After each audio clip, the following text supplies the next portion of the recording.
மகாபிரிவா சரணம். ஆண்டாள் வையத்து வாழ்வேர்கள் பாசுரத்தில் ஒரு விஷயத்தை சொல்கிறார்.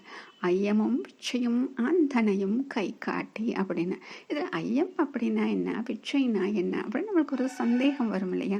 ஐயம் அப்படிங்கிறது கிரகஸ்தர்கள் இருப்பாங்க இல்லையா, அந்த கிரகஸ்தர்கள் வறுமையில் இருக்கலாம், ஏதாவது சந்தர்ப்பத்தில் அவர்களுக்கு பொருள் உதவி தேவைப்படலாம். அப்படி இருக்கும் பொழுது அவர்களுக்கு கொடுக்கக்கூடிய தானம், அதாவது கஷ்டப்படுபவர்களுக்கு. பிச்சை அப்படின்னு சொல்றது பிரம்மச்சாரிகளுக்கு.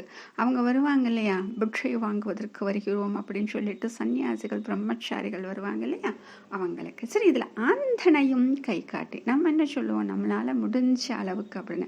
ஆனால் இங்கே ஆண்டாள் என்ன சொல்கிறாள் என்றால், அவர்கள் எவ்வளவு கேட்கிறார்களோ அவ்வளவு கொடுக்க வேண்டும். அதுதான் இங்கே ஆந்தனையும் கை காட்டி. என்கிட்ட இவ்வளவுதான் இருக்குன்னு சொல்லிட்டு நான் அது இவ்வளவுதான் பண்ண முடியும் நம்ம சொல்லக்கூடாது. நம்மிடம் கேட்டு வருகிறார்கள் இல்லையா, அவர்கள் மனம் நிறையுமாறு கொடுப்பதுதான் ஆந்தனையும் கை காட்டி என்று சொல்கிறார். மகாபிரியவா சரணம்.